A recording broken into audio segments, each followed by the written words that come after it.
Apakah hari ini Anda merasa lelah luar biasa? Lelah karena pekerjaan? Lelah karena masalah keluarga? Atau lelah karena berusaha jujur tapi malah menderita? Jika ya, Yesus punya undangan khusus untuk Anda hari ini. Dia tidak berjanji akan menghapuskan beban Anda, tapi Dia menawarkan cara agar beban seberat apapun terasa ringan. Apa rahasianya? Salve Sobat Pena Katolik, berjumpa kembali di Setitik Embun, sebuah renungan harian untuk kita semua. Renungan hari ini, Rabu, 10 Desember 2025. Bacaan Injil diambil dari Injil Matius, bab 11, ayat 28 sampai dengan 30. Inilah Injil suci menurut Matius. Dimuliakanlah Tuhan. Sekali peristiwa, bersabdalah Yesus, "Datanglah kepadaku, kalian semua yang letih, lesu, dan berbeban berat. Aku akan memberi kelegaan kepadamu. Pikulah kuk yang kupasang, dan belajarlah padaku, karena aku lemah lembut dan rendah hati. Maka hatimu akan mendapat ketenangan. Sebab enaklah kuk yang kupasang, dan ringanlah bebanku." Demikianlah sabda Tuhan. Terpujilah Kristus. Saudara-saudariku yang terkasih, dalam bacaan hari ini kita semua bisa melihat bagaimana Tuhan Yesus memanggil kita semua yang terbeban dan Ia memberikan sebuah janji, yaitu sebuah kelegaan. Namun kita juga melihat bahwa janji akan kelegaan ini tak diberikan begitu saja. Namun ada lebih dari satu syarat untuk memperolehnya. Kemudian pertanyaannya, bagaimanakah supaya kita bisa mendapatkan janjinya itu? Pertama-tama kita bisa melihat bahwa kelegaan itu akan diberikan Tuhan jika kita mau datang padanya. Saya sangka ini adalah syarat awal dan ini sangat terlihat dalam bacaan. "Datanglah kepadaku kalian semua yang letih lesu dan berbeban berat, aku akan memberi kelegaan kepadamu." Saya jadi teringat akan poster di kamar saya.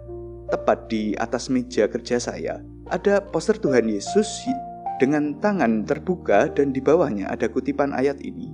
Namun pertanyaannya, apakah syaratnya selesai sampai di sini saja? Tentu tidak, bukan? Tapi sayang sekali, seringkali ayat ini dipotong sampai di situ saja, baik di poster-poster maupun dalam pemahaman kita. Padahal masih ada syarat-syarat selanjutnya. Sobat terkasih, jika kita melihat di bacaan, Yesus juga menyatakan, "Pikulah kuk yang kupasang dan belajarlah padaku, karena aku lemah lembut dan rendah hati." Kemudian pertanyaannya, apa itu kuk? Dan kita harus belajar apa dari Tuhan Yesus? Sobat, mari pertama-tama kita bersama-sama pahami dulu apa itu kuk di zaman Tuhan Yesus. Dalam pertanian Yahudi kuno, kuk seringkali dipasang untuk 2 ekor hewan. Biasanya petani akan memasangkan seekor sapi muda yang belum berpengalaman dengan seekor sapi jantan yang kuat dan berpengalaman. Mereka dipasangkan dalam satu kuk yang sama. Tujuannya apa? Supaya sapi yang kuat menanggung beban terberat dan mengarahkan jalan, sementara sapi yang muda tinggal berjalan di sekitarnya mengikuti irama si sapi yang kuat. Saya sangka inilah gambaran indah untuk memahaminya. Saat Yesus berkata, "Pikulah kukku," Dia tidak sedang menyuruh kita memikul beban sendirian. Yesus adalah sapi jantan yang kuat itu. Dia yang akan menanggung beban terberat dari masalah hidup kita. Bagian kita hanyalah rendah hati. Kita perlu berjalan seirama dengan Dia, tidak memberontak, tidak lari ke kiri atau lari ke kanan, semau kita sendiri. Apakah seringkali kita hanya mengikuti keinginan kita dan bukannya rendah hati mengikuti kehendaknya dalam hidup kita? Saya kira hal inilah yang seringkali membuat kita menjadi bisa terbeban begitu berat. Saya pun mengerti ini tidak mudah, sebab saya pun mengalaminya. Begitu beratnya melepaskan ego untuk taat pada kehendaknya. Dan karena ketaatan padanya pun, tidak jarang saya mengalami masalah dan kesulitan yang sering datang dan pergi. Bahkan kadang-kadang muncul godaan dalam hati. Buat apa ikut Tuhan terus kalau hidupku makin susah karenanya? Sementara orang lain yang hidup seenaknya dalam dosa, hidupnya malah enak dan nyaman saja. Saudara-saudariku, saya kira memang itulah tujuan manusia berbuat dosa, supaya hidupnya nyaman dan aman. Tapi bukankah kita ini adalah murid Kristus? Bahkan Kristus yang adalah guru dan Tuhan memilih jalan salib, bukan? Sobat terkasih, saya jadi teringat dengan helm.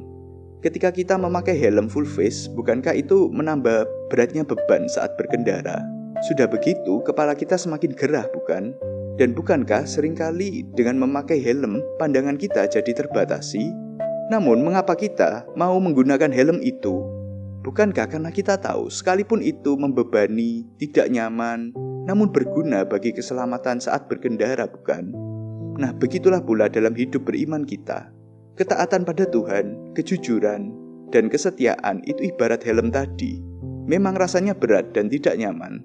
Tapi, beban ketaatan itu menyelamatkan jiwa kita. Ia memberi kita ketenangan batin. Inilah yang Yesus maksudkan dengan kelegaan. Bukan berarti hidup jadi lebih nyaman ataupun tanpa masalah. Namun ketika kita harus menghadapi masalah itu, kita tidak jadi terbeban.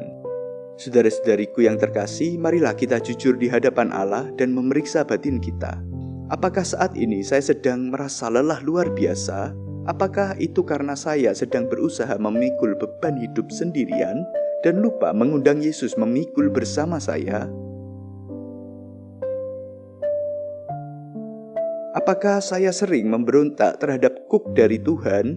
Misalnya saya tahu Tuhan mau saya jujur atau setia, tapi saya terus melawan karena ingin mencari jalan pintas yang enak dan nyaman. Maukah saya hari ini belajar rendah hati, menerima apapun kondisi hidup saya saat ini sebagai rencana terbaiknya, dan percaya bahwa bersama Yesus beban ini akan tertanggung? Saudara-saudariku yang terkasih, kok Yesus itu enak dan bebannya ringan, bukan karena persoalannya hilang, tapi karena cinta yang memikulnya.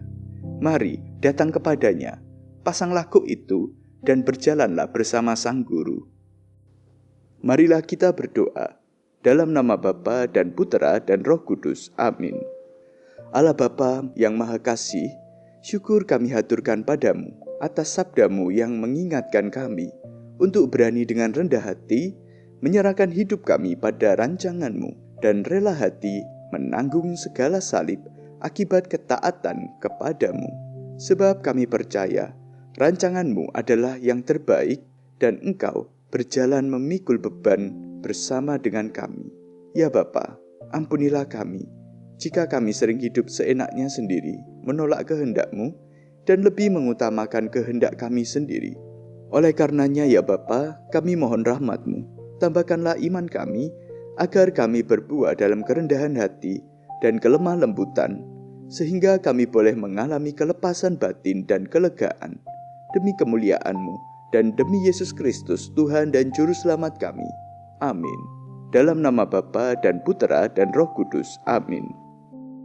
Salve, Tuhan Yesus memberkati kita semuanya.